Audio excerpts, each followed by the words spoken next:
Hello everyone and welcome to our webinar, Driving the Future of eMobility, Best Practices from 3 European cities, organized by the European eMobility Expertise Center, or as we call it, EeMEC, in collaboration with the MEISTER project. Thank you all for taking the time to join us today. My name is Katerina Manolopoulou, and together with my colleagues, we will deliver this webinar. The goal of today's webinar is to present and promote the current technology trends on e-mobility, the best practices, and the scopes of regulatory interventions of the sector. Also, we will highlight the role of electric vehicles and their usage, together with the different approaches towards charging infrastructure in terms of cost efficiency and effects on the grid. The thematic areas will cover topics related to both the public and the private sector. During the presentations, please keep your microphone muted. After each section, we have time allocated for Q&As and open discussion. During that time, you may raise your hand and turn on your microphone to ask your questions, or you may use a chat to post your questions. Alternatively, and for internal purposes, I will have to mention that the webinar will be recorded and later will be posted to the YouTube channel of MEISTER and also to the website of MEISTER and EeMEC. And let's move to the agenda and have an overview of today's program. We will start with a quick presentation of EeMEC, during which we will give some fundamental information about the center, its timeline and its services. And then we will move on to section number 1, which is divided into 2 presentations. The first one describes the e-car sharing as a housing service in Berlin, and the second one is about the e-car sharing in the municipal fleet in Malaga. And after that, we will move on to section number 2, which is about large-scale electrification. Stockholm will present some recommendation for charging infrastructure. Then Berlin and Malaga will both present their insights for smart park and charge. And finally, the smart charging system will be presented from Stockholm. Also, at the end of the webinar, we will send you a feedback questionnaire, as your opinion for today's event is really important for us. So that's all from my side. Today, our moderator is Raquel from ETRA. So, Raquel, the floor is yours. Good morning, everyone. Thank you, Katerina, for the introduction. Thank you also to the speakers for being part of this EeMEC webinar. And I'm so glad to have so many attendees today. Please, as Katerina said, keep your microphones mute in order to hear the presentations. And I would like to just remind you that we are tweeting on the Twitter account of MEISTER, and also we will share all the information, all the conclusions from this webinar on the website and also on the YouTube channel. So I would like to give the floor to present what is EeMEC to our partners from Nova Days. José Ignacio. Hello. Thank you very much. Thank you very much, Katerina. Thank you very much, Raquel. It's a pleasure for me today be the voice of the EeMEC and make this brief presentation about what different companies and experts are doing in order to promote e-mobility through this new institution. When we start to work with MEISTER, one of the main objectives was not just to work in different business models to test how to promote e-mobility in different cities, but also to share this knowledge with all local governments in Europe and to promote the use of different or the introduction of different business models in this area. And for that, we decided to create what has the name today of European eMobility Expertise Center. It was inspired by other European Expertise Center who was created some decades ago by the European Investment Bank, the European PPP Expertise Center, who has worked in Europe with different governments, local, regional, national governments in the introduction of PPPs. We start from that idea and decide to respond to the challenge of how to introduce these new business models in Europe with this institution for the collaboration of everyone. It is the main objective. Well, you can see in the presentation, vision, mission, objectives. But to resume all of them in one sentence, I will say that the eMobility, the EeMEC, is trying to support the public sector in delivering eMobility across Europe. And for that, well, we have established 6 objectives: facilitate the transferability, improve the networking, use of existing and future technology, but also would like to center in objective number 5, which I think is the one who better show what the EMEC is trying to do, which is to promote technical, economical, and legal innovation in e-mobility, and to promote it in real projects and real cities, trying to being a tool for helping the local governments in implementing all these new models. For that, the EeMEC was born with an initial list of services, which we are already doing with the cities interested on it, which are studies and analysis to decide and to know better the alternatives and to decide what to do. We have established a big network which is also working on fundraising opportunities to finance the introduction of mobility in the services. We are working with the local governments in business consultancy services in helping them to go through the way that other cities have already gone in the introduction of mobility. And of course, we are sharing the best practices as we are doing today here with from one cities to others.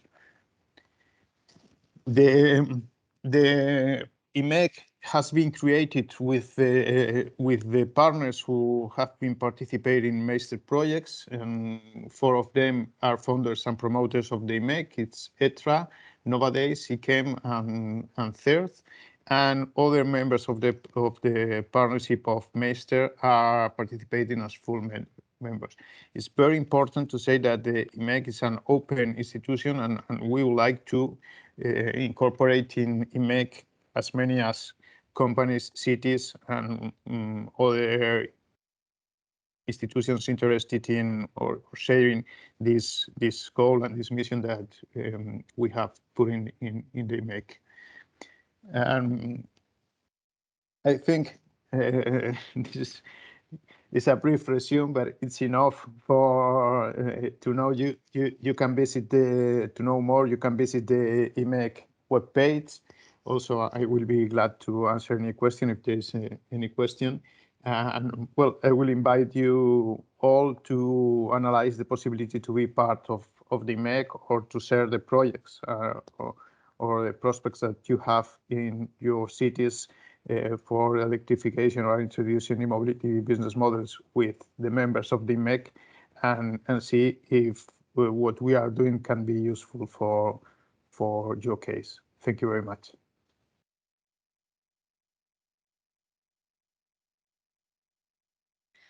Thank you very much, Jose Ignacio. Just reminding the attendees that you can You can ask any questions through the chat. So please feel free if you have any doubt, any question, any comment that you want to share with us. Feel free after the session. Well, we will start with 2 sessions now. The first session will be e-car sharing services for public and private use. We are glad to have 2 of the pilot sites with us, which is Berlin and Malaga. First of all, we will start with Berlin pilot site, led by the partner Georg Bach. Richard will present the e-car sharing as a housing service in Berlin. So thank you very much, Richard. Good morning, everyone. I hope you can see my slides. Yeah. And I hope yes. I hope you understand me well. I spent the early morning hours at the dentist, and my left side feels a little bit still numb. So if you have problems to follow my presentations, it's not only because of my poor German pronunciation. However, let's jump to the next slide.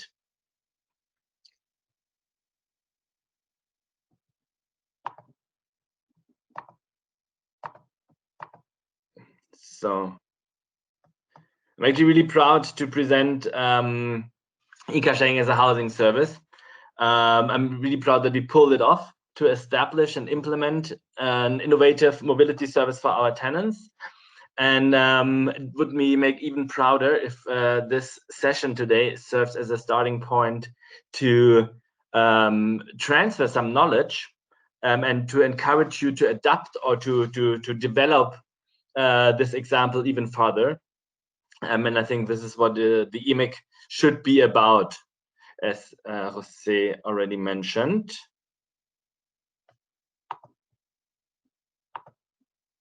So what is stationary e-car sharing? Well, this is actually not innovative at all, and it's, as you would say, an old shoe. It dates back to the early 90s, and so far it's pretty established. In Germany, for example, we have 2 million registered users, and you can find e-car sharing in every middle-sized and big city. So how does it work? Users book their vehicle of choice back in the days through the telephone, nowadays through the internet or via an app. They get to the car, they open the car, they use the car, and then bring the car back after use to where they took it. So this is pretty established. So what is e-car sharing as a housing service then? Well, all of a sudden, you have a third player that gets into this constellation between a fleet operator and an end user. And this third player is a housing company. In our case, this is Gebobak. This is my working place. It's a public housing company. That's maybe important to mention. And as a public housing company, we are kind of owned by the state of Berlin. So we support all political goals that is mainly to create as much affordable housing as possible. So far, we're giving home to 120,000 Berliners. So we rent out 70,000 housing units. And next to providing affordable housing, one big goal of the city of Berlin is to have more climate protection and less traffic. And until now, the rate of owned cars amongst Berliners are still going up. And the more people are moving into town, the less space is free, and the more traffic erects. And this makes it also then again difficult for a housing company to build affordable housing, as all the space are occupied by parking cars. So that's why this actor constellation gets a little bit more complex. And what you see here is that a housing company is kind of contracting a car sharing operator who then offer its service to its tenants. and we found an agreement on a white label booking platform and cars.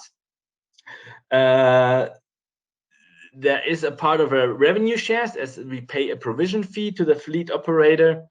And what we offer then the fleet operator is to do marketing activities towards our tenants. And you might think, okay, what the heck? What is this all about? Why should a housing company do that? Especially in Berlin, where there is a lot of competition between different car sharing operators. And this is what I want to talk about in the next few minutes. So when we started MEISTER, we actually found out that all the sharing services are only available in the inner city areas. So first of all, our demonstration site was Waterkant, which is like a little bit far west. And we talked to first car sharing operators and asked, do you want to work with us in the project of MEISTER? And they all said, well, why should we put cars here? I mean, no one is living here yet. And we said, yeah, but there will be people coming. And said, yeah, but those people are coming in 1 to 3 years. And even then, the amount of potential users are not enough. So they kind of limit their services on really dense areas, mainly for economic reasons, and they operate where it is worth to operate. Yeah, exactly. What we do with e-car sharing as a housing service, we actually finding a way that is contrary to the usual market approach. So we create a demand where there is no service yet, and set up a service because otherwise people get used to their normal travel behaviors, and they normally use their own private owned car. And as soon as you have a private owned car, there is no need for alternative mobility services left.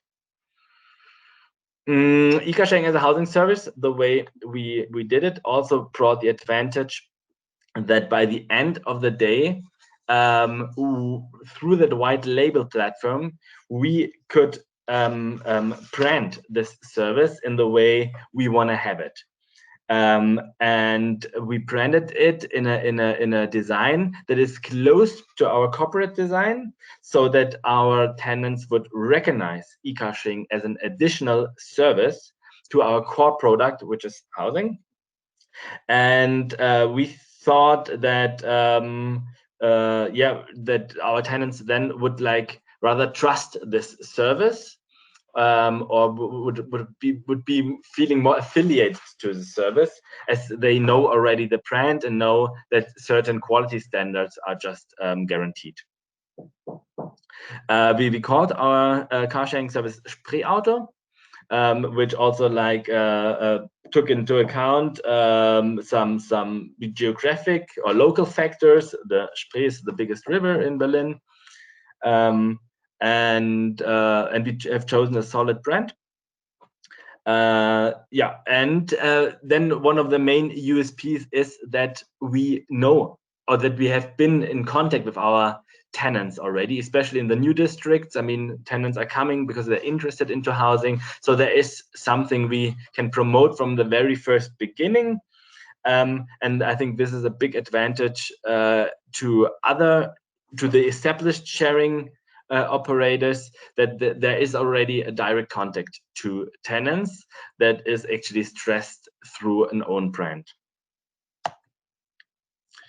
Then, really important,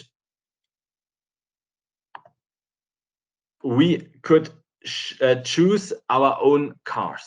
So, and as MEISTER was all about to promote electric cars, that was actually the only way to get electric cars as into that offer, as a stationary car sharing offer. Plus, through that white label platform and through the agreement with the car sharing operator, we could also decide on the usage fee. And we have chosen a usage fee that was much below the average market price, also to promote electric cars and this service to our tenants, and to really want to make them try it out and see whether this could be a good alternative to owning an own car. How did the demonstration look like? Well, Waterkant did by the end not work out. However, we found two other residential areas. One is the Wohnpark in Mariendorf. That is a pretty big residential district with almost 700 housing units. There a lot of modernization went on, and some parking lots had to be erased through a new building. So there was definitely a need for new mobility offers. So we started there with like 3 different cars. You see 2 Renault Zoes and 1 big Kangoo. And we were able to like use charging infrastructure that was already there in place. The second demonstration site is in the far east of Berlin. It's called Falkenberg. It comes with 322 housing units. It is a brand new district where like the first residents just moved in. And here we established our own charging infrastructure in order to charge the car sharing cars. How did we promote the new mobility service? Well, we did a lot of leaflets, especially for the tenants who just moved in. We had articles in our tenants magazine that is published twice a year. We promoted the service through our app, through our website. And unfortunately, due to Corona, we actually planned an on-site event. However, that could not really take place. I mean, you see here a picture of me when I was in contact with the tenants union in order to tell them about the offer.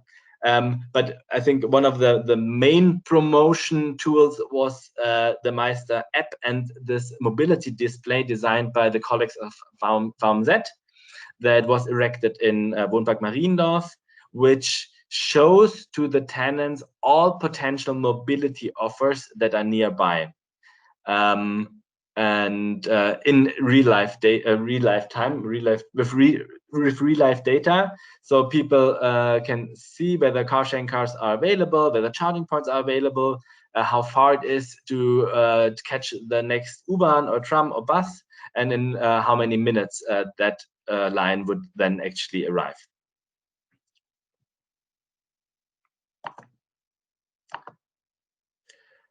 What are the main results? Well, the main results are hard facts, bookings. How often were the cars used? So we started in September, and these are like the numbers for the original, for the demonstration phase, for the 1-year demonstration phase in MEISTER. So in total, we have 216 registered users or registered households. We have around 800 rides, and in total 25,000 driven kilometers on the cars. Well, this is on 4 cars. We made a change within the demonstration site as we found that the demand of e-car sharing as a housing service in Falkenberg was much higher than expected. Whereas in Wohnpark Mariendorf, 3 cars were just 1 car too much. So we like reallocated 1 car to Wohnpark Mariendorf. And then we saw also like constantly usage of those vehicles. However, I mean, those numbers are really biased to Corona. You should not forget, I mean, we started in September 2020. And in Germany, we're like confronted with like 3 lockdowns where actually all the shops, except of grocery stores, were closed, where no entertainment facilities were open. So there were not too many reasons why to go out. And having that in mind, I think the numbers are pretty good. In total, if you transfer those driven kilometers into CO2 emissions, 2 tons of CO2 could be saved. We decided, and maybe that's the main result, we decided that we extend the demonstration by another year, as we are thinking that those services just take time to be established. Some users, some tenants are a little bit more hesitant to use it. And they have to wait until some other tenants in the house telling them, hey, this is a great service, whatsoever. However, what we also did, we further implemented this offer into our portfolio. So there is another residential district where we continued exactly the same model.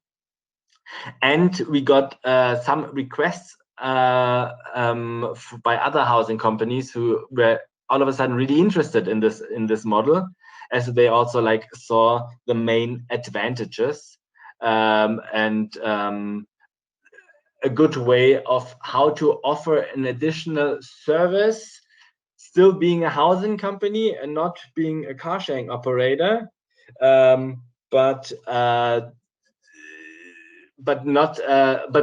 knowing that this offer is good, is innovative, and is definitely reliable. And I think on that point, I want to close my presentation. I'm really looking forward to your questions about this best practice example as we pulled it off in Berlin. Thank you. Thank you very much, Richard, for your presentations and sharing what have you done in the car sharing as a housing service, and also for sharing the results. And also we are glad to hear that you are going to continue running the demonstrations one extra year. So again, here, please, if you have any question, the audience has any question, please ask on the chat, and we will ask the question to the speakers. So I will close this session 1, e-car sharing services for public and private use, with Malaga. Natalia Mosquera from Fundación Cieres will present the e-car sharing in the municipal fleet of Malaga city. So thank you very much, Natalia, and I give you the floor. Thank you, Raquel. Thank you.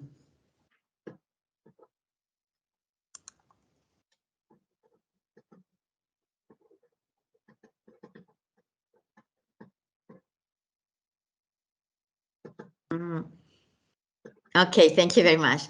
First of all, please let me show you a video describing the business case and some testimonials from the team involved and a user of the service. This video was used for dissemination activities. Actually, the last time it was presented at the Green Cities in Malaga, it's a relevant event in the e-mobility sector. Then please, let's watch it. La Comisión Europea tiene como objetivo ser climáticamente neutra en 2050. Para ello apoya iniciativas como el proyecto MEISTER, financiado por el programa Horizonte 2020, donde se aportan soluciones tecnológicas avanzadas para el fomento del vehículo eléctrico en el marco de una movilidad sostenible. MEISTER es una iniciativa que trata de facilitar el acceso de la ciudadanía a los vehículos eléctricos, a la vez que fomenta el uso de fuentes de energía renovables para su recarga, favoreciendo así la movilidad sostenible y la descarbonización del sistema eléctrico. Si comparamos la situación de hace 10 años con la situación actual, ahora mismo seguimos haciendo esos modelos. Se reducían a tener un vehículo en propiedad, coger el transporte público, coger un taxi, etc. Pero a esos sistemas se le ha incorporado un número muy elevado de nuevos modelos de movilidad. Me apunté al principio sin saber muy bien cómo iba a funcionar. Estos vehículos que estaban parados sin utilizar, pues bueno, se pueden compartir y aprovechar mejor el funcionamiento. Por mi parte es una ventaja enorme porque ahorro gasolina, ahorro emisiones de CO2. Las ciudades cada vez están más congestionadas de vehículos, con lo cual reducir el número de vehículos dentro de las ciudades y permitir Su uso compartido pues nos va a dar más facilidad a la hora de aparcar, menos congestión de tráfico y, por supuesto, la ventaja medioambiental de reducir las emisiones de CO2. En MEISTER se han puesto en marcha 3 proyectos piloto en las ciudades de Málaga, Berlín y Estocolmo. Casi un centenar de empleados del Ayuntamiento de Málaga son los primeros usuarios del proyecto piloto sobre vehículos eléctricos compartidos en la flota municipal, contando con 4 vehículos eléctricos Mitsubishi eMEC. El uso de la aplicación móvil, de la APP, es muy intuitivo, es muy fácil reservar el coche. Enseguida se ve si está ya reservado por otra persona o no. Y si no está reservada, pues tenemos un rango de horario de utilización en el que pues se reserva y simplemente ya accedemos a la llave del vehículo. Hay un protocolo básico de higiene entre usuario y usuario para que el coche siempre esté desinfectado y limpio. Si tenemos alguna duda podemos consultarlo porque siempre hay un manual dentro del vehículo y también es muy sencillo de seguir. Pues para mí tiene mucho sentido este uso compartido de los vehículos eléctricos porque se optimiza la utilización de los coches y se rentabiliza mucho mejor. Tiene una serie de ventajas. Yo entiendo que es una especie de paradigma en el que tenemos que cambiar nuestros hábitos a la hora de utilizar nuestros coches con el fin de que nuestras ciudades sean más habitables, estén menos contaminadas y también que reduzcamos el consumo de combustibles fósiles. Responsables de la Gerencia Municipal de Urbanismo, Obras e Infraestructuras y del Área de Innovación y Digitalización Urbana del Ayuntamiento de Málaga realizan el seguimiento del proyecto piloto, recopilando los resultados y fomentando el uso de los vehículos eléctricos para contar cada vez con más vehículos y más usuarios y usuarias en esta iniciativa.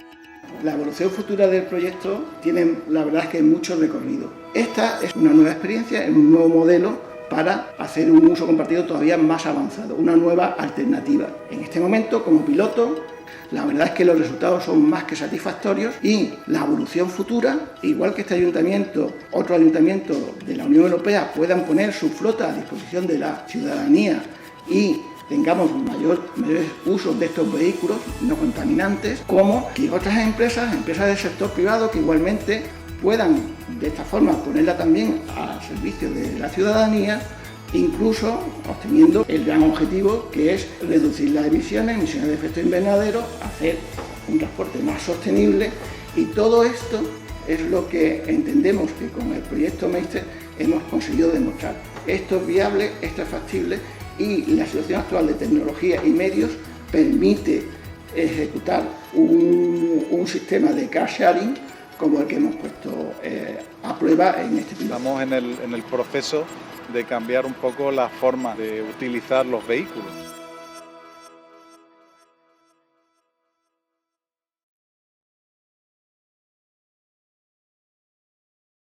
You can find it in the official web of MEISTER. Okay. Okay. And regarding the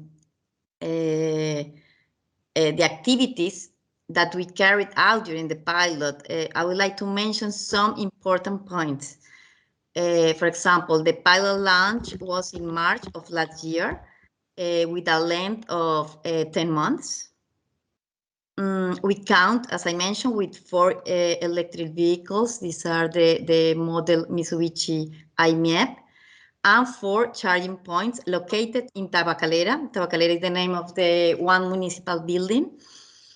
As I mentioned, a user manual was developed to describe the service procedures, such as key collection and delivery, or the anti-COVID cleaning procedure, important for the users after these pandemic situations. Also, some users training sessions have been organized to explain the user manual and the different functionalities of the application. The application and the dashboard tools have been implemented by ETRA. For example, the app is useful for the users to book the electric vehicle, to report different incidents during the service, or to calculate the optimal route to find charging points in the city. And the dashboard tool is useful for the managers of the service to monitor the registered users or to obtain following indicators and so on. And to receive users' feedback, we did a survey obtaining relevant information to improve the service. We can review the main answers, for example, in the next slide. And the sentence that you find below is that the objective of the business case is aligned with the objectives of the MEC to optimize the use of municipal fleet to increase the use of existing and future technology. In this slide, we can see regarding the main results and the main learned lessons. I would like to mention, for example, the following points. We had 76 registered users with an average mileage per use of 27 kilometers. With the total number of trips was more than 400. And considering that the users are substituting their own fuel vehicles, we may consider these carbon savings more than 1 ton per year. We know that these figures has a high potential to increase because, for example, the municipality owns almost 600 cars. 21 of them are electric. Then, of course, if we want to extrapolate it to other areas, the potential is very high. In the right side of the slide, we can see the results of the survey. For example, show that more than 90% of users believe that the service can be extrapolated to all citizens. A high percentage of the people asked evaluated the app and the service as 4 out of 5. And finally, we would like to point out that 90% of the users would consider replacing the second familiar vehicle for an e-car sharing service. That's a very relevant conclusion for us of the opinion of our end users. I would like really thank you very much for your attention. In the left side, we have a picture of part of the team that developed the pilot. For sure, if you need further information, please don't hesitate to contact my colleague Carlos or myself. And of course, you are very welcome to visit us in Malaga because for sure it's an increasingly sustainable city. Thank you very much.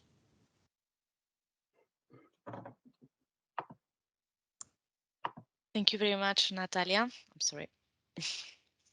Thank you very much, Natalia, for explaining and sharing the results, the main results and lessons learned from this e-car sharing in the municipal fleet.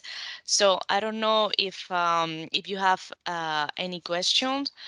If not, we have some questions already. So please, if some attendees, some of the attendees can want to share or a question or share any comments or any doubt, please feel free and include it on the chat. We will be glad to answer you. So first of all, I would like to ask a question to Georg back to Richard regarding the e-car sharing as a housing service. So what will be a major improvement of these services in Berlin, or what will be needed to improve the usability of this service? What do you think, Richard? From the feedback we got from our tenants, I mean, what is still a barrier to use those services is the registration process. I mean, tenants could like registrate through the MEISTER app or through the app of the car sharing operator. And if we can find a way that they are automatically registered for that service, as soon as they like sign their housing contract or their rental contract, I think that would be major improvement for the usability of that service. Okay. And also, why should a housing company like you actually take care of this of his tenant mobility needs? And is it difficult enough to provide affordable housing? And what are the main benefits of integrating an electric car sharing service into a new building projects? Because Yeah, it's quite challenging, right? As you said, yeah. I mean, building and exactly. I mean, it required a lot of pre-work, like I don't know, finalizing contracts and do this tendering process. But now it feels that there is like this car sharing offer, which can be implemented independently from where we need it. Because I mean, the offer stays the same. Maybe the districts, the residential districts, and the requirements are a little bit different. Why should a housing company continue offering those services? Well, I mean, they're public housing companies, what I stressed. And I think as a public housing company, I mean, you want to support the city with its climate goals. And you have a lot of tenants that are poor. I mean, in order that they can live in affordable housing, they should not have too much income, like students or old people or unemployed people, and those people normally can't afford their own car. So I think from a social aspect, it's then really important to mobilize them through an offer. And as I mentioned it, all the sharing services are otherwise just really focused in the inner city center. But most of the people are living in residential areas that are mostly a little bit outside. So I think there are good reasons for climate reasons, social reasons, and definitely also if you like build new housing and you don't have to build more parking lots, but you can build more housing or more green spaces or whatsoever. This saves construction costs or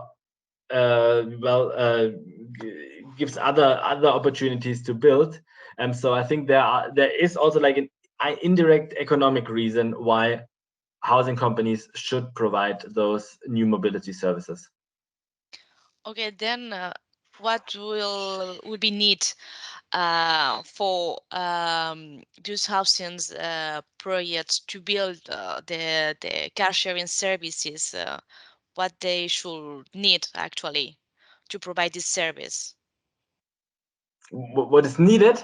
Yes, I mean for Well, other projects. I don't know. yeah.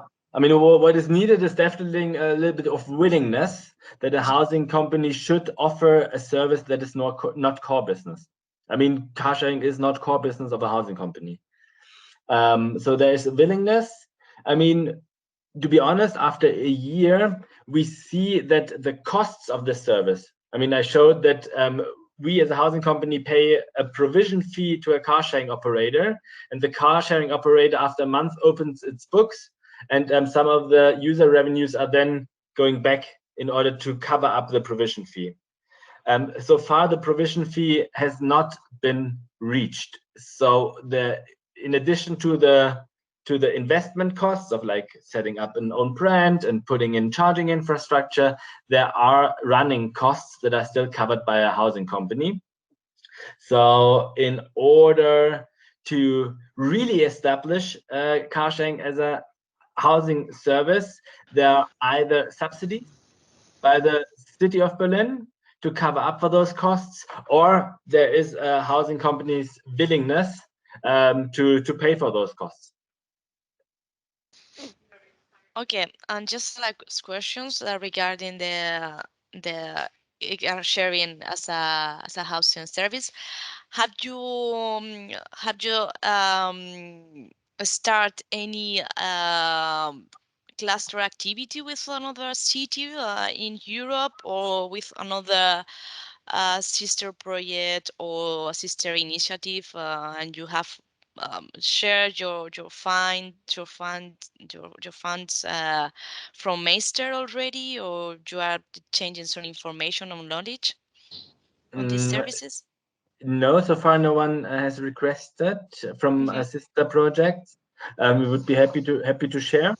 What we saw, and I think this is maybe more interesting, is that other housing companies actually reached out and asked with which operator we actually implemented the service and what kind of contracts we have written and what kind of condition we agreed on.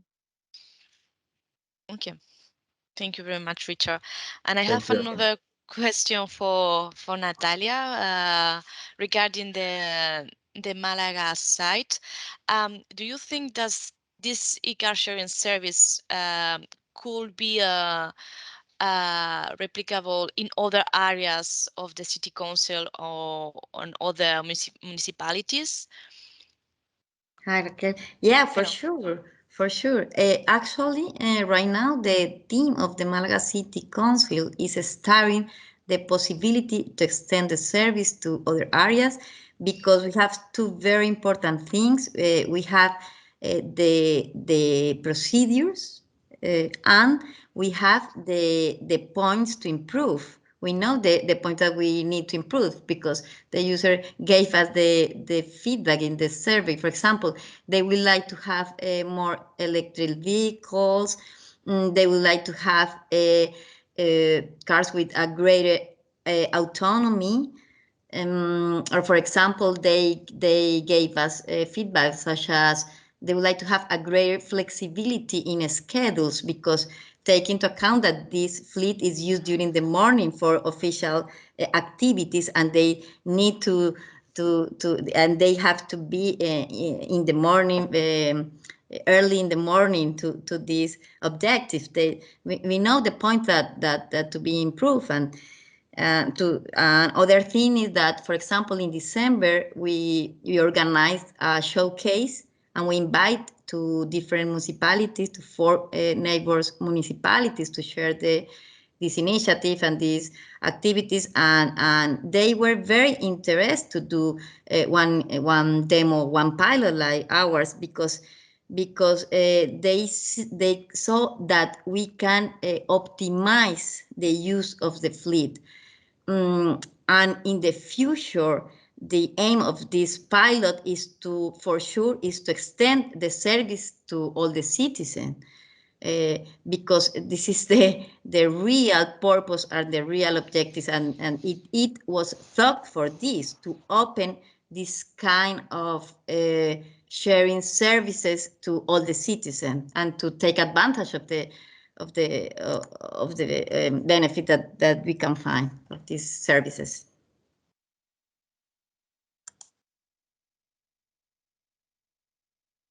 Okay, thank you very much, Natalia. So please, if the audience has any other further questions, feel free. And we will start with the session 2. So large scale electrifications, tools and way forward. So we will start with a study that we have, one of our partners have released during the MEISTER project, which is RISE from Stockholm. They will introduce the study of recommendations for charging infrastructure, the case of Stockholm. So Jacob, good morning. And Good morning. I give you the floor. Thank you very much. Can you see the slides? Can you currently see the slides? Yes. Okay, thank you. So this is a presentation of a report. The report is about 60 pages. This is a summary of a study that looks at what charging infrastructure is needed if you're going to reach or enable full electrification of all passenger cars by 2030 in Stockholm.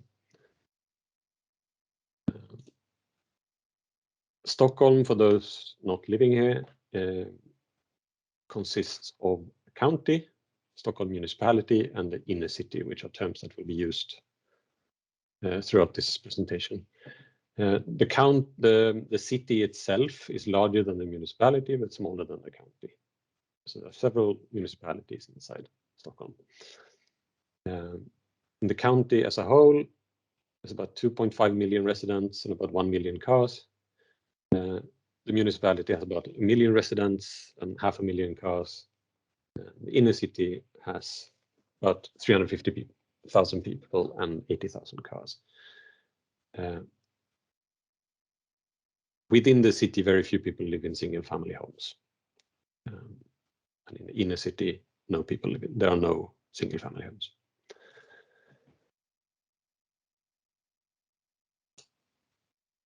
I'm getting a lot of pop-ups here regarding people joining.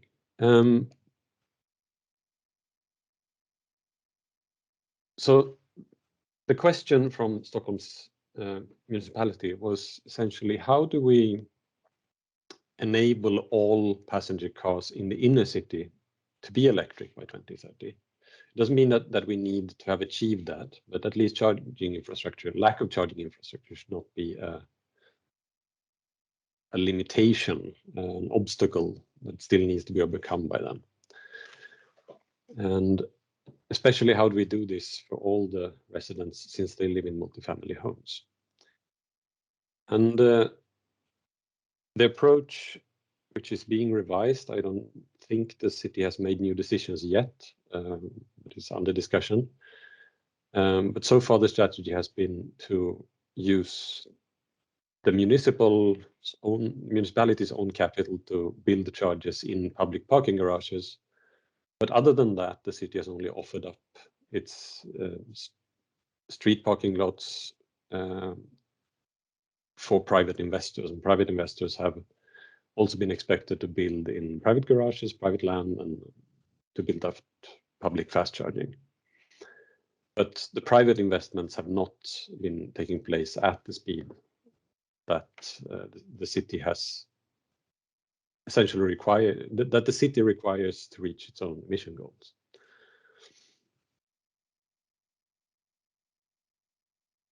So a core question in this research project is to identify how much on-street charging infrastructure is needed, but also to identify what the cheapest combination of charging infrastructure would be that can enable electrification of all passenger cars in the county as a whole. Sub-questions following that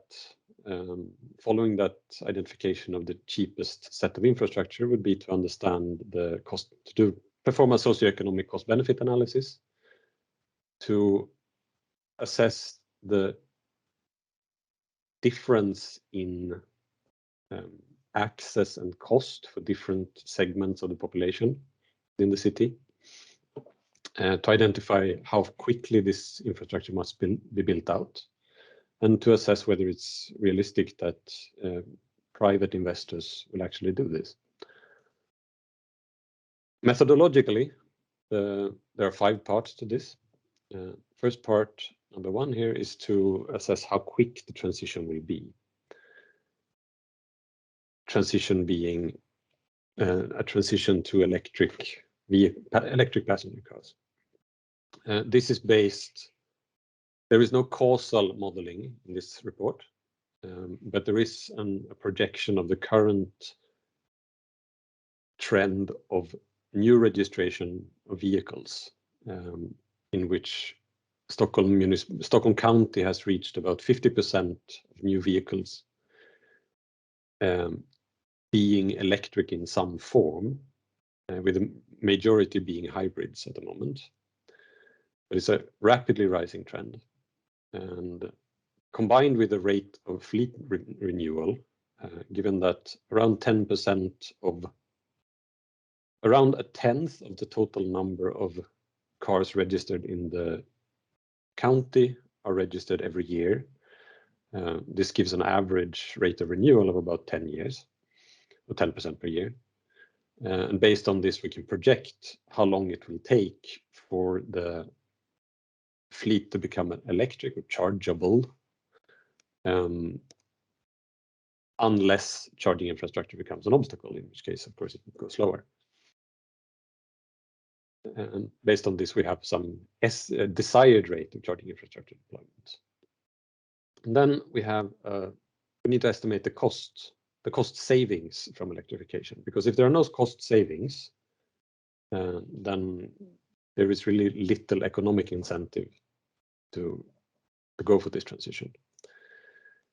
This we do by having assumptions on the scale of vehicle use. So that would be the amount of vehicle use, as well as cost models for electric vehicles and combustion engine vehicles. This together gives a value, like if we were to electrify all of these vehicles, what would it be worth in different years? Electric vehicles are expected to become cheaper, and this means that the value grows over time. We also need to understand how much charging infrastructure is necessary and what it will cost to build this charging infrastructure. This we do with cost models for grid connections, for static charging infrastructure, partially for dynamic charging infrastructure, which would be electric roads in common language. And this gives us, together with a network model of types of locations. Types of locations would be on-street residential parking, parking garages, large parking lots near workplaces, shopping malls, etc. And based on assumptions and statistics of how vehicles travel between these types of regions and what time of day they stay at what location, there is a calculation of how much charging infrastructure that is needed at each type of location to keep all the batteries charged.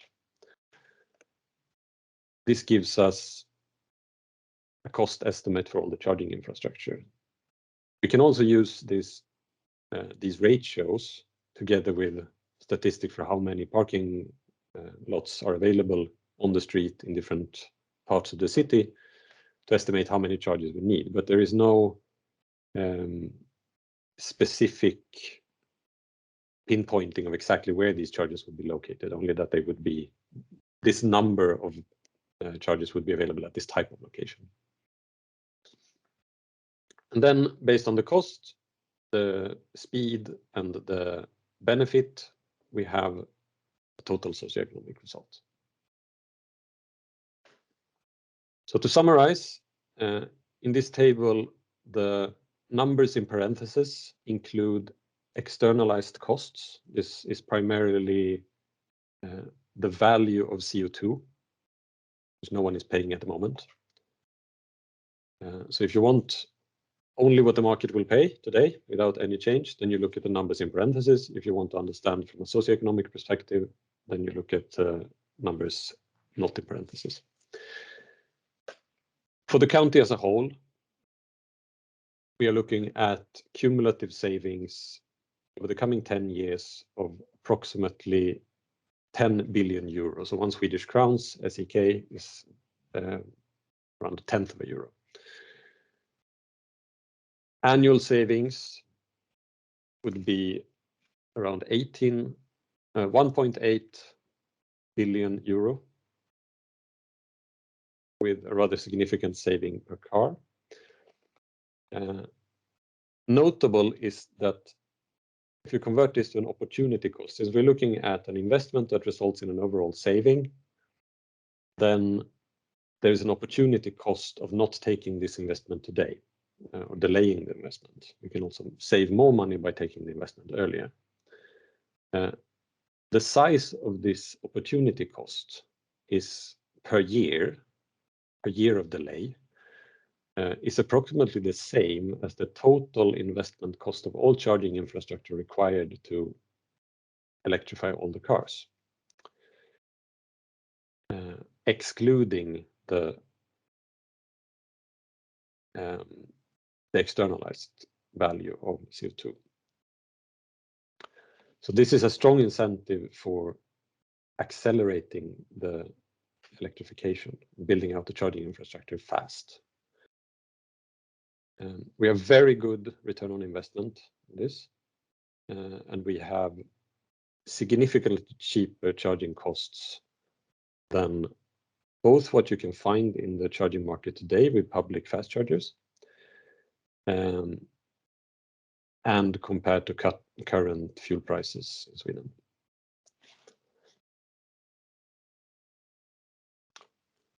And approximately 70% of all the charging infrastructure should have been built by 2025 to avoid any delays to this transition.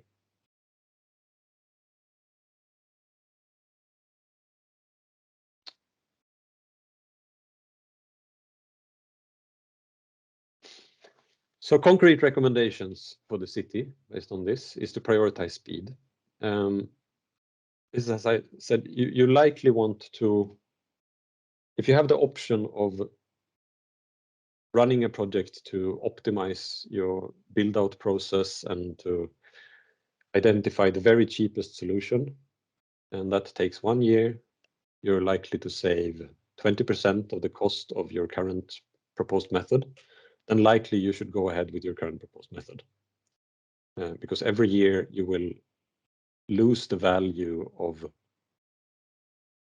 a very efficient solution.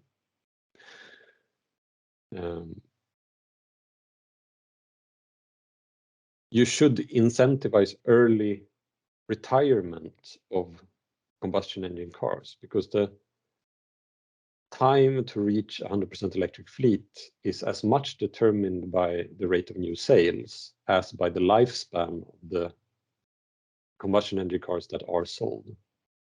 Phasing them out will take a long time once they are sold.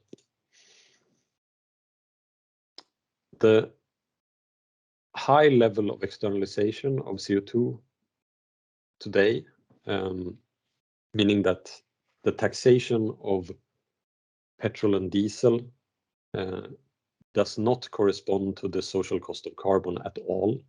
This means that a municipality or public sector actor that can include the value of CO2 in their cost-benefit analysis will have a much, much better return on investment than a private investor that cannot account for this externality. And this means that if the city wants private investors to have the same incentive, the private investors' incentives align with the public sector's incentives, then either they need to subsidize the electric vehicle system somewhere, some kind of subsidy, as much as you do today with the fossil fuel system, or you need to invest by yourself, or you need to make the fossil fuels more expensive. There might be other solutions, but these are the ones I can see. The city might want to investigate, I can skip that one, it's mostly relevant for the city itself. You likely want to minimize static, meaning vehicle stand still while charging. You likely want to minimize daytime charging if you go for the solution. This is because the electrical grid has very little available capacity left that is unused in daytime. In nighttime, there is ample space left in the grid, and you might want to change the structure of the grid fees. The grid fees make up a very large part of the total cost of charging. And you would incentivize investors to go for locations that lead to nighttime charging if you were to differentiate the grid fees between day and night.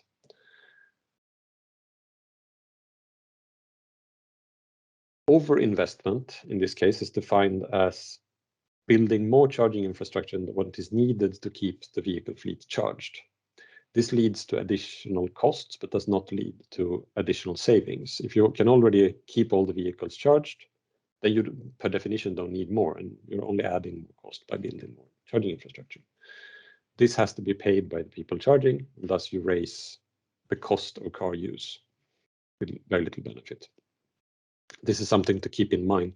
There may, however, be solutions, or particular for heavier vehicles, which are not assessed in this report. There's plenty of opportunity to have savings on very large batteries, and having denser charging infrastructure there can likely mean cheaper vehicles, in which case this is not so sensitive. It might even be that the savings on batteries are larger than the additional costs, the marginal cost of building more charging infrastructure. A few different scenarios are evaluated. There are several feasible scenarios. You should likely go for either daytime charging or nighttime charging. The recommended scenario is that you go for nighttime charging due to cheaper electricity primarily and greater availability of space in the electrical grid. If you build, the recommended solution is nighttime charging. If you go for nighttime charging, then everybody needs access to home charging. This means on-street parking charging for a large part of the city's residents, and 10 to 15% of the parking lots on the street. If you equip those with chargers and you introduce a kind of booking system to distribute access to these chargers, then you can likely reach high accessibility that is sufficient to keep all the cars charged. If you go for more than this ratio of street parking, then land, the opportunity cost of land, even though the city might not charge for the land itself today, land has a cost. If you put a charging pole on that land, there is a cost associated with that. If you use a charging interface that delivers power from the road surface instead, inductively or conductively, then you save on land. And although the charging interface may cost a little more, you likely overall save if you go beyond this level of density of street parking chargers. A challenge with doing that is that if vehicles are expected to charge in multiple locations, and some of the users of the on-street parking lots are non-residents, then suddenly those cars also need to be equipped with a new interface. You have network effects also in this. You might want to go for some kind of mix. As I mentioned previously, and there is a section in the report that assesses if you took the same budget that is required for building static charging, and you instead built electric roads inside the city, would that be sufficient to electrify the car fleet? And very likely it would. So what this report essentially says is that cost itself is not a reason to not go for dynamic charging of passenger cars in cities. In fact, if you were to build that out, there would be significant benefits in that buses, taxis, trucks would also have infrastructure at the same time. That is automatically there. If you go for static charging, you have to build out that as well as an additional cost. The downsides are that there's an enormous political risk in this. There are few established standards, and it's absolutely not an easy choice. And the models developed, which result in all of these recommendations for Stockholm, are available as a spreadsheet, an Excel sheet for download. And if you wish to adapt them to your city, then this is fairly straightforward. Welcome to contact us if you need help with that. I think I've run out of my time slot, but I'm happy to answer questions in the chat and during the Q&A session a little later. Thank you. Thank you very much, Jakob.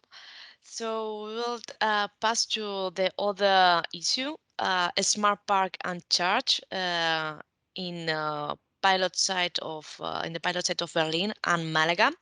First of all, I would like to introduce Claudia. Good morning, Claudia. So she will introduce the part of a smart park and charge in Berlin. I give you the floor. We cannot hear you, Claudia. Yes. Now you can see. You can hear me. You can see me. Also. Okay. Thank you very much. So, but most important is that you see my presentation. So let's. Yes, we can see if you can switch into the presentation mode. Right? Yes, we have here the video from YouTube. Okay. So you see my screen now? Yes, now. Thank you. Okay, thanks a lot for being in this webinar and to inform you about Smart Park and Charge in Berlin that was demonstrated within the MEISTER project, and it was demonstrated and tested by the Berlin city. It was the ZEN-UVK, which is the Department for Mobility in Berlin. Unlikely, they could not do the they could not do this presentation today, so I do it for them because I was also very much included in this demonstration. Okay, Smart Park and Charge in Berlin. What is important for Smart Park and Charge in Berlin is also that we have EMEC, because the EMEC objectives that are necessary for us, also based on the results of Smart Park and Charge in Berlin, is that we want to facilitate the transferability and the accessibility of charging infrastructure in Berlin. Second thing is that, of course, we want also to increase the use of existing and future technologies we got based on Smart Park and Charge in Berlin, and that we will have more efficient usage of charging infrastructure for the operators, but also for the EV drivers. And of course, we also want to improve the networking. And this is why EeMEC is important for us with Smart Park and Charge. But now let's go and have a look on the goal of Smart Park and Charge.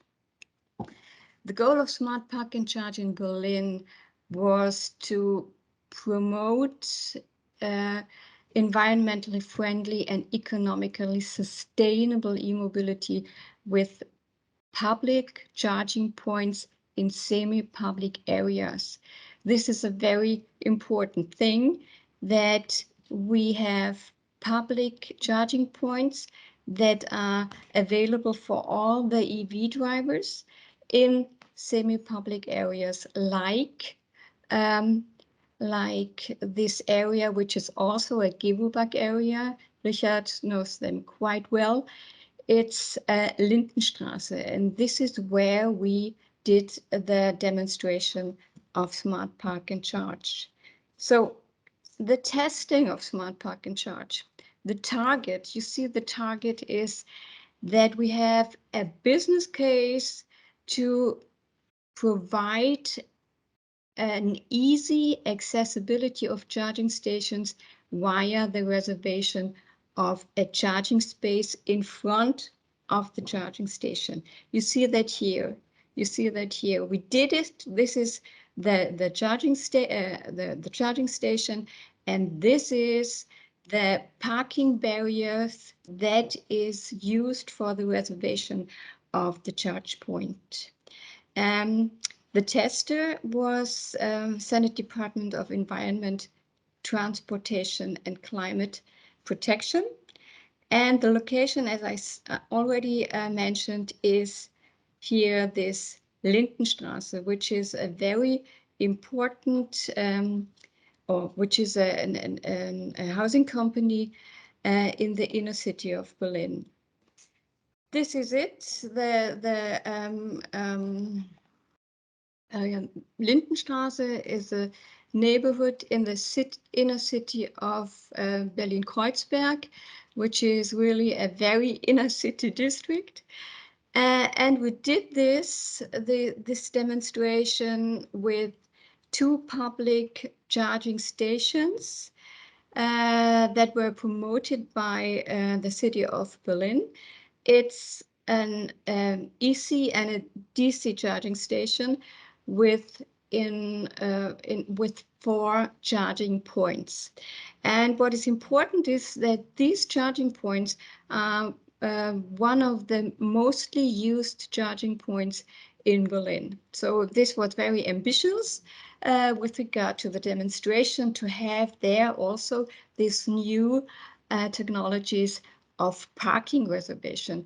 And when you have a look on the parking reservation, you see here this is the DC charging, this is the AC charging, and you have 1, 2, 3, 4 parking barriers that reserved the parking spaces in front of the charging station. So this was the overall concept of the demonstration. So what's important, how do you get access to this smart park and charge? And therefore we have this MEISTER neighborhood mobility app. And this mobility app gives you the possibility of choosing these parking spaces, of reserving these parking spaces, and opening the parking barrier. We have a video which is 2 minutes. Let's see whether, yeah, here it is. Nope.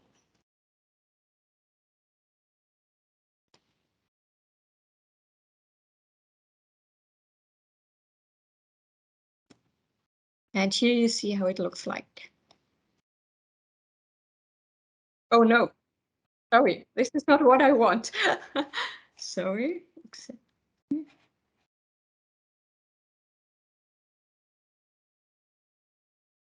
Where is it?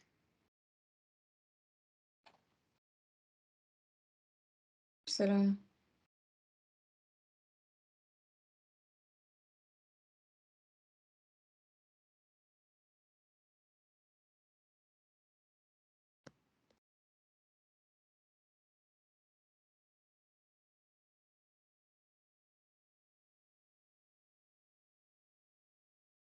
you see it now? Yes. But it's just blue. Do you see it Yeah, really? but it's yeah. Okay, you see everything. In blue, but Oh no, I don't want to see you blue. Sorry for that. Now you should see it in a good way, right? right. Okay, here you see it. This is the reservation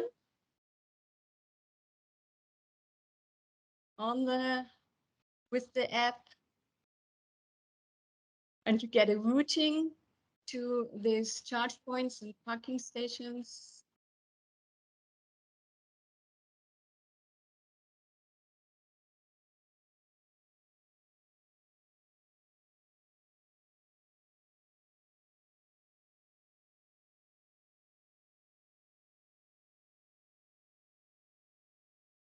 And now you start driving, and you can reserve this parking station for 30 minutes. And now have a look how it looks like if you want to open the charging station. This is Lindenstraße. Here you see the parking barriers, and now the parking barriers, based on opening it with the app, gets down, and you can park there. And then, of course, you can start the charging. So this is how we did it.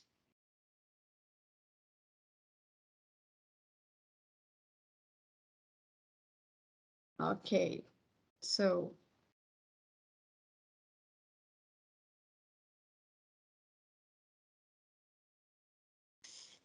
and what was the result of this? We did it for It was a demonstration that started in March last year, and ended at the end of November. So it was 8 or 9 months of demonstration. And we had different kind of users. First of all, of course, it was the EV drivers who are the residents close to the Lindenstraße. We have private EV drivers that use the public charging stations, and we have, and this was what we didn't have really much in focus, this business EV drivers. And what was the response of these people? The response of the EV drivers that were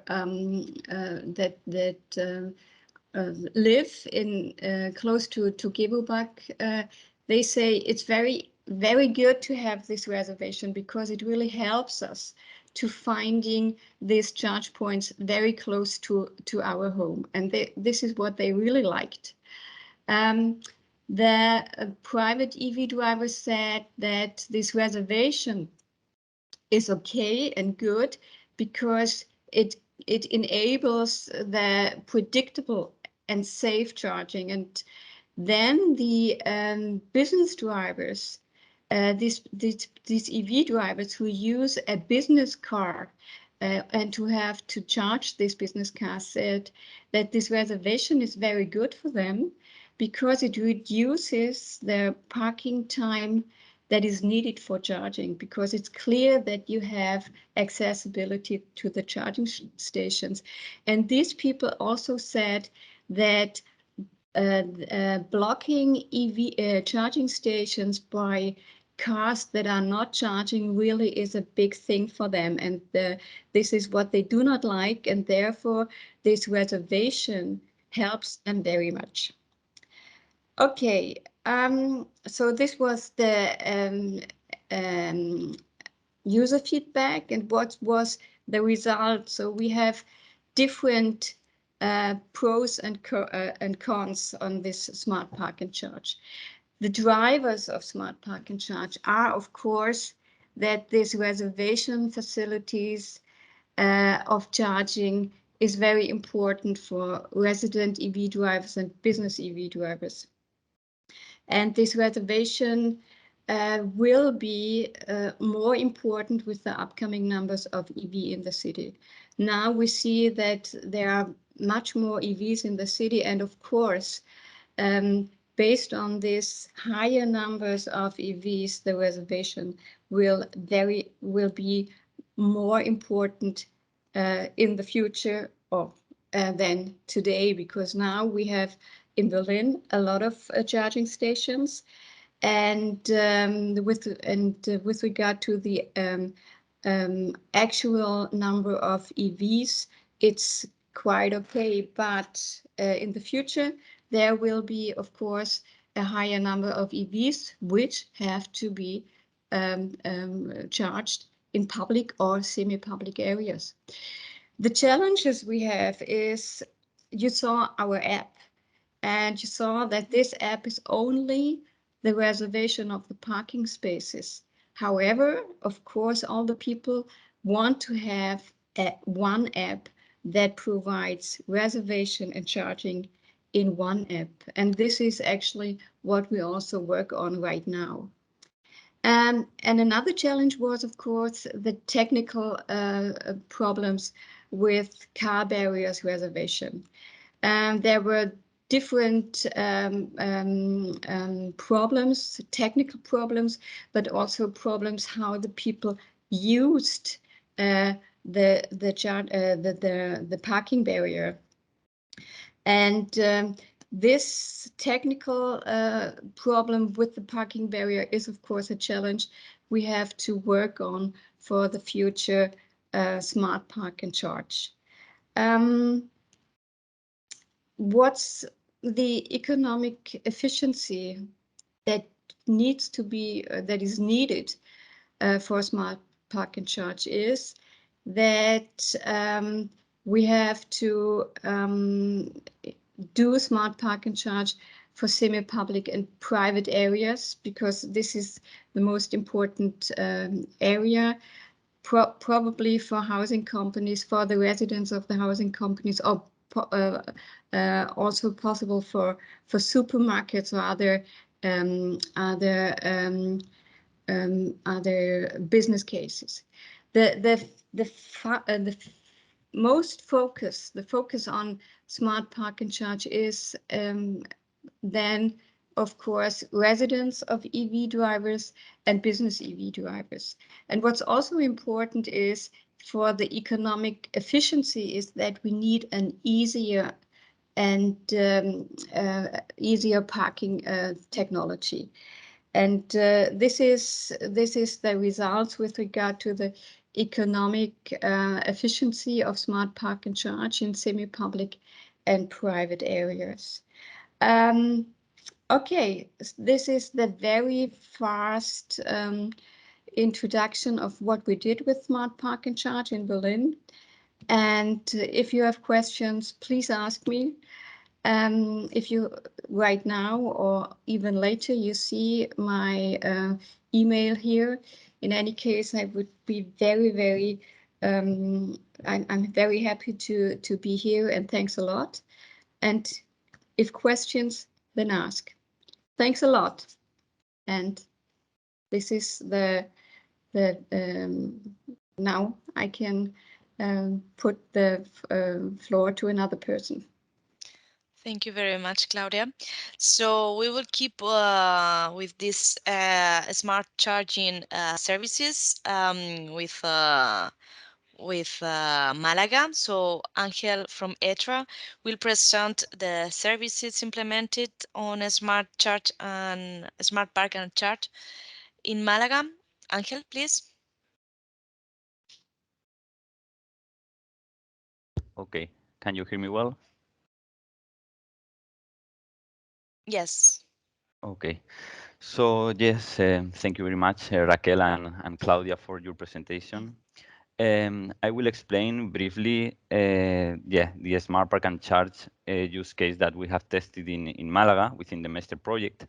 And firstly, I would like to highlight the main difference regarding in comparison with the Berlin case. And the thing is that here we have tested an intelligent camera system instead of a parking barrier system. The EeMEC objectives that has been commented also before are to facilitate the transferability of best practices and the use of existing and future technology. And here we can do that with the service of this smart park and charge with the intelligent camera system. And inside this service we have used two products: the MEISTER app and the MEISTER e-parking that we will explain later. And the aim of this use case is the same that Claudia mentioned. It is to promote the environmentally friendly and economically sustainable mobility in public and semi-public areas. So why we are testing these solutions? Because, as you know, parking is a main issue in our current urban policies in many cities, and we have seen that sometimes the parking slots dedicated for electric vehicles with charging points are misused, because sometimes internal combustion vehicles park in these places, and another times electrical vehicles are occupying the places a long time after they have finished the charge. So with the solution I will explain here, the goals of this use case is to reduce the parking demand, fostering an efficient parking and charging solutions. And this will help to operate public and semi-public charging infrastructure more efficiently through protecting it from this bad use. And also to increase the turnover per parking spots, and in this way we will do the charging infrastructures more cost efficiently. Okay, so and with the camera system we also protect the charging infrastructure from vandalism acts, for example. Well, where have this pilot been tested? In Malaga, in a restaurant located in Rincón de la Victoria, that it is in the Malaga metropolitan area. The area has more or less 50,000 inhabitants, is very close to the highway, and is also 10 minutes away from the city of Malaga. So we think that we have a high number of potential users, clients and providers of the restaurant, of course, but also EV users that need an opportunity charge, rapid charge, and also the EV users that lives in Rincón de la Victoria and in Malaga. So it's here you can see how it looks like. We have four parking places in the parking of the restaurant, and two semi-public charging stations that they up to 50 kilowatts, and four cars can charge at the same time. We have also the charging infrastructure is also supported by an auxiliary battery storage system that increases the security of the supply and avoids to repower the grid in the area and promotes the use of renewable energy sources. So here we have installed two cameras, one per charging station, and the solution chosen for the automatic detection of free parking spaces is based on the combined use of this camera and an artificial neural network developed by ETRA. Here you can see the pictures that the camera takes from the parking, and these pictures that as you can see, if the place is free, the parking place is green, and if it is occupied, is in red color. And this information goes to the MEISTER app, so the users can see in the app if the place is occupied or not only if the charging point is available. So it avoids that, for example, some users see that the point is available, but when they arrive, they see that the park is occupied by another vehicle. So okay, so I will explain a little bit how the system works.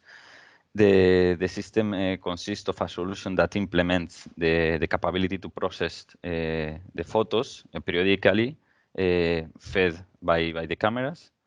And we have trained a neural network which is able to determine the presence of the vehicles on certain part of the picture. So the system is used, therefore, to determine whether the controlled parking lots are available or occupied, as I said before. And each camera sends a picture every 5 minutes time to a central server. So there in the central server, the pictures are analyzed. In order to guarantee the privacy of the parking space detection system, the pictures are not saved. Each new photo replaces the previous one, so only the last photo is kept, and neither people nor vehicle license plates are identified. So, and then with this information is merged with the information that we obtain from the charging points via OCPI.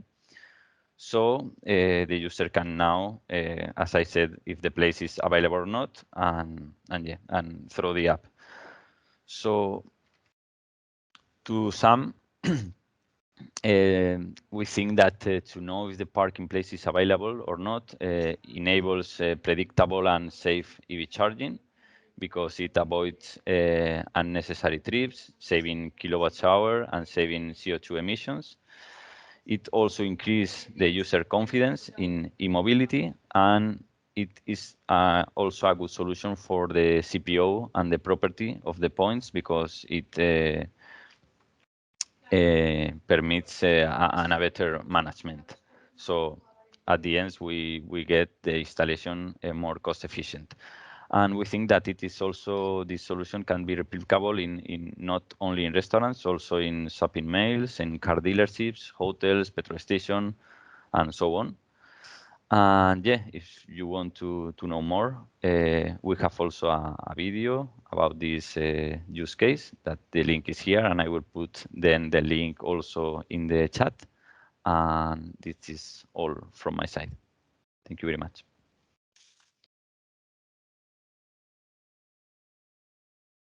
Thank you very much, Angel, for the presentation of the Smart Park and Charge in Malaga. And now we are a little bit running on time, so we will present the smart charging in Stockholm. So Maria Angelina and Lampros. Yes, hello. Yes, hello.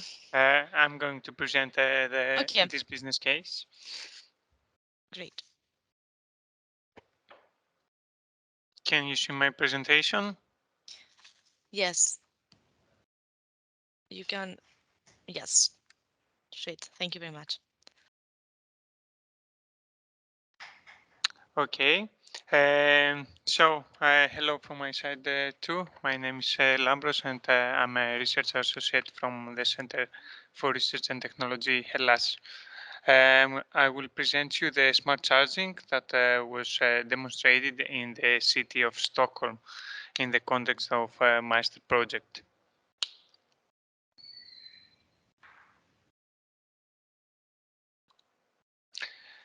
Let's start first with understanding what smart charging is, and which is the difference with regular charging, and why is smart charging so useful for the involvement of the e-mobility.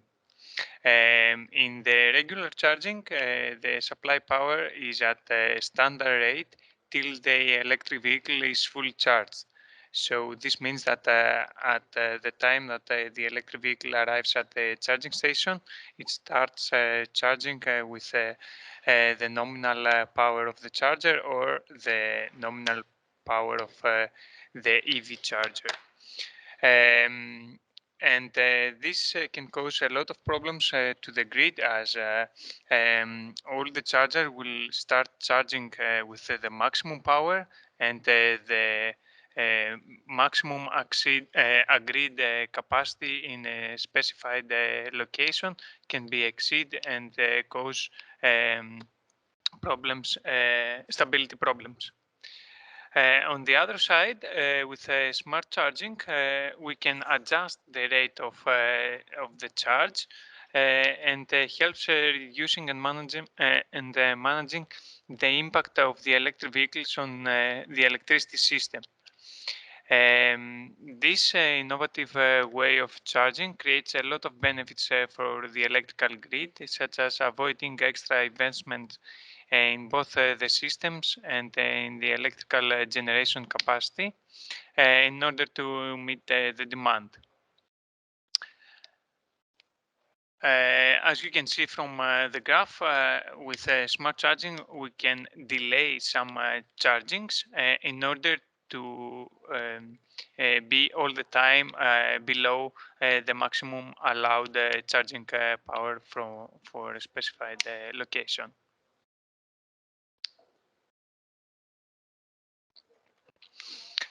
Stockholm is one of the cities with increased electrification. However, it faces a significant problem due to peak power load consumption, particularly in winter months. Therefore, our aim with smart charging is to stabilize the low voltage electrical grid by controlling the electrical vehicle chargers. We focus on reducing the charging power of on-street electric vehicle chargers upon a DSO request.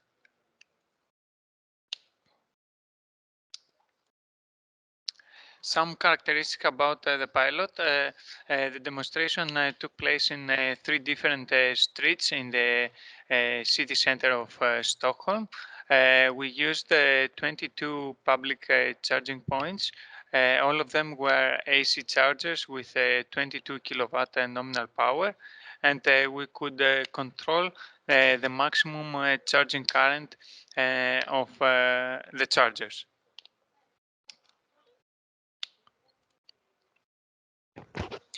The architecture of this business case is depicted in this slide. The coordinator for the business case was the city of Stockholm, while the technical partners were Ellevio, which is the distribution system operator of Stockholm, the Center for Research and Technology Hellas, and Vattenfall, which is the charging point operator. More specifically, the charging point operator sends in real time all the charging sessions to the smart charging and storage platform, which is the MEISTER product for this business case. While the distribution system operator sends a request for reducing power consumption for specific duration of time at the times that some deviation occurs in the grid. The request is sent through the smart charging and storage platform to the charging point operator.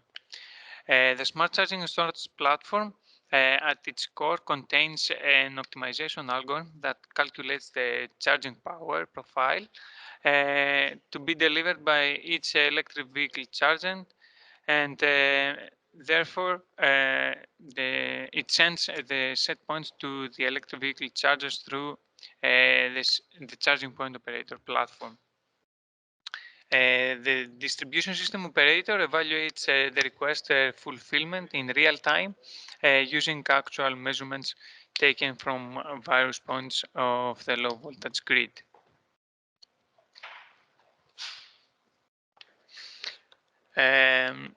Some small description about the algorithm that it is developed in the smart charging and storage platform. The algorithm has the objective of fulfillment the power steering request and minimization of operational cost. It uses optimization methods, dynamic constraints regarding maximization of renewable energy source production, the battery safety limits, the EV owner's preferences, and of course restrictions that are related with the electrical grid. In the picture you can see the output from the algorithm and how the reduction is shared among the active charging points.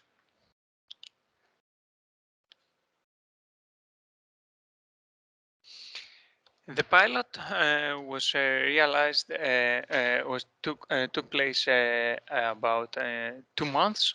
During this period, more than 2,700 charging sessions were activated, and we managed to we succeeded to handle almost 90 power steering requests from the distribution system operator. The maximum power that we succeeded to steer was 10 kilowatts, and the maximum number of the charging points that were participating in one power steering request were 3. The outcomes from the deployment of this business case was that we managed to reduce the simultaneous charging power in our streets. we managed to share the charging power reduction fairly to all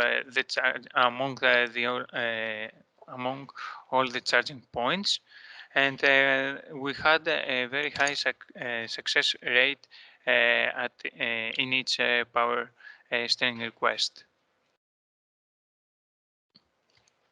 Of course, we face a lot of challenges during the demonstration of smart charging, as smart charging is a completely new technology in a rapidly growing environment, which is the electromobility. For the future, we have to define which will be the owner of this optimization platform, the smart charging and storage platform. It can be either the charging point operator or a third party which has a contract with a charging point operator, and of course which will be the coordinator of the flexibility market, where all the charging point operator can subscribe in order to provide their charging points flexibility.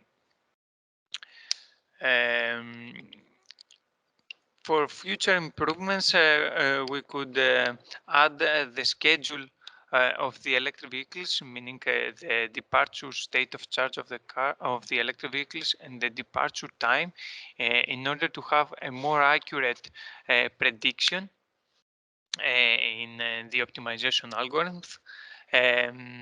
Of course, we could integrate the real-time pricing schemes in order to maximize the profit of the charging point operators. And lastly, to implement the V2G operation in order to provide more services to the distribution system operator. We have to note that this business case can slightly alleviate the economic potential due to lower turnover, due to the decrease in the charging consumption. However, the distribution system operator have to give a higher compensation to the charging point operators in order to participate in this service.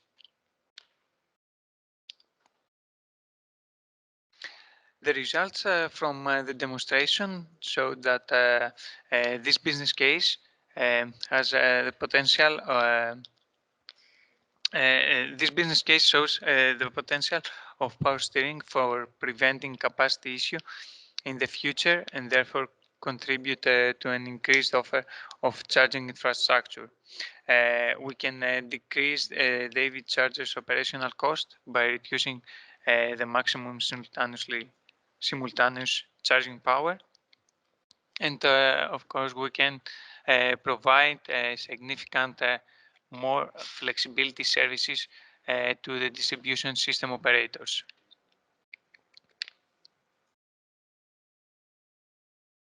Thank you very much for your attention.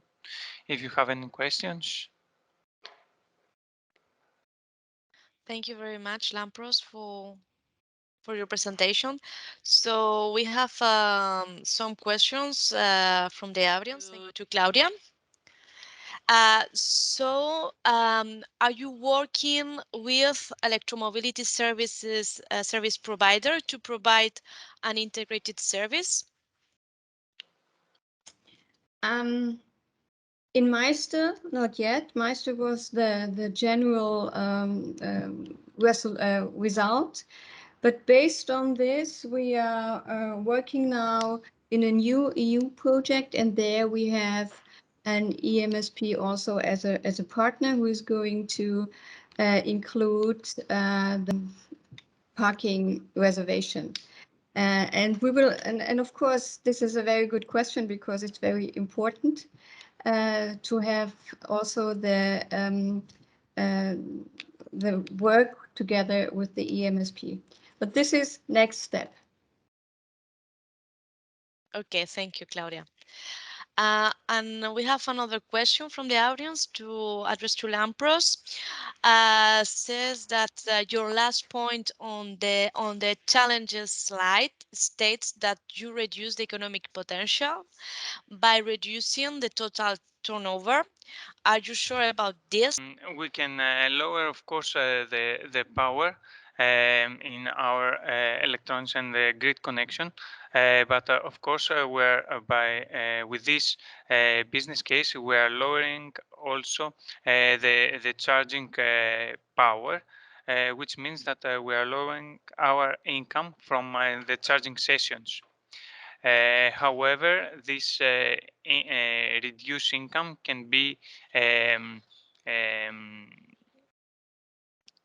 lowered, can be increased from the compensation for the service that we provide to the distribution system operator.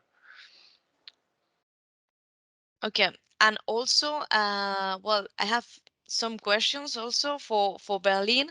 I would like to ask you, why is the city working on optimized accessibility of charging stations in semi-public area? The city of Berlin is quite did a lot of promotion for e-mobility in the last years.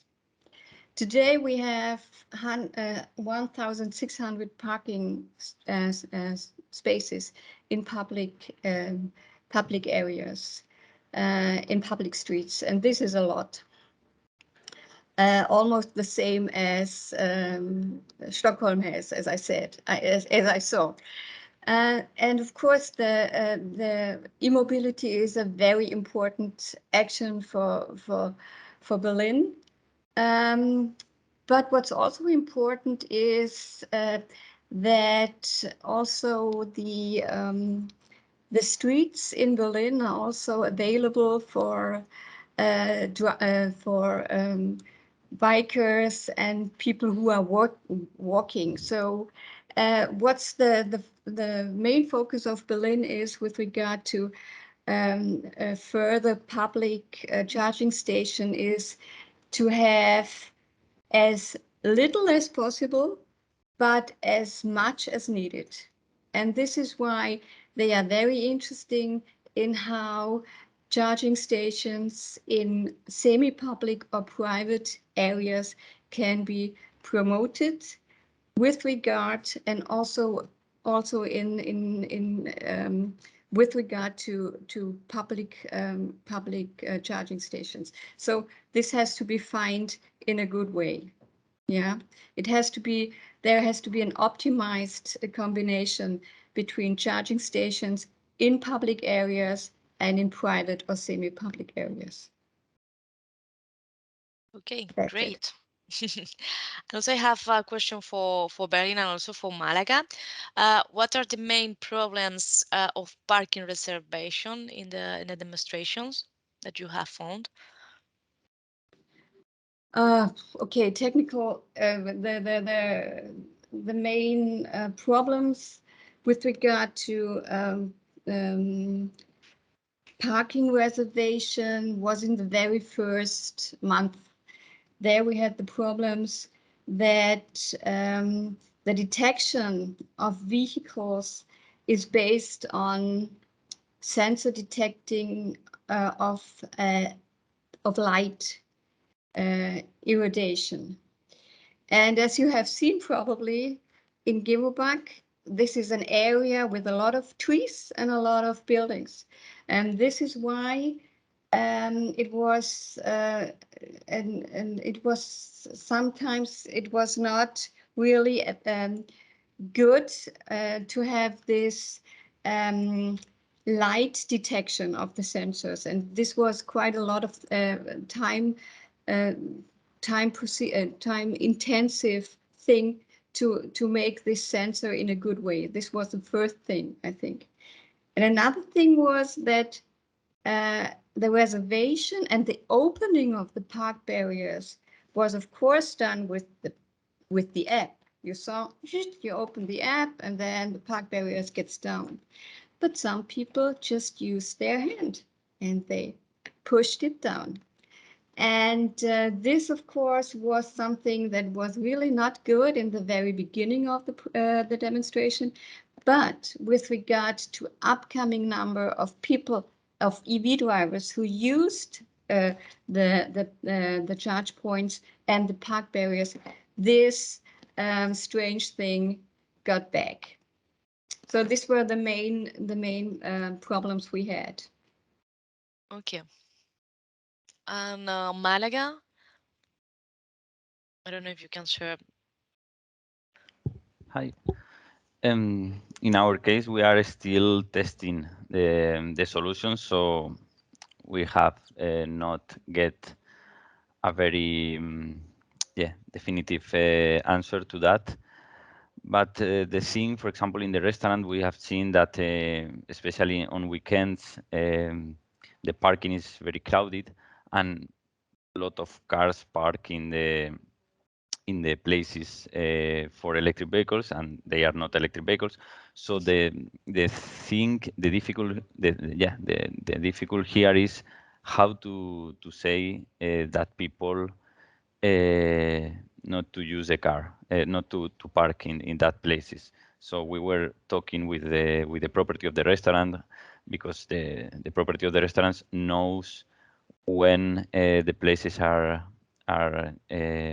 occupied but not electric vehicles, because they can check this in the app and in the system. But we were discussing with them the best way to address this, how to say to people to keep the car from the place. That, I think, is the main challenge with in our case. But as I said, we are still testing, so we will see in the next month how it is going. So Last questions addressed to Lampros. What is needed in order for the smart charging and storage platform to be commercially deployed? Of course, we need a lot more tests and fine-tuning for the algorithm. So our next step is before commercializing our product is to have a larger portfolio with electric vehicle chargers in order to test our solution in a real environment. Okay. So I think there's no further questions from the audience. Katerina? Yes, thank you, Raquel. Yes. I would like to thank all the speakers for their excellent presentations and all the information they provided us on the various e-mobility topics from the 3 European cities, Malaga, Stockholm, and Berlin. In the chat, we have sent you a link for the feedback questionnaire. We would appreciate if you could fill it. It will take no longer than 1 or 2 minutes. And also, I would like to mention again that you can become a member of EeMEC and get access to all the expertise, the offered services, and all the latest information about the sector. You may find the page on emec.eu on the relevant members page, where there is a certain form that you can fill. And I suppose that there are no more questions or comments from the audience. So we can end today's webinar. I would like to thank all of you for your time and have a nice day.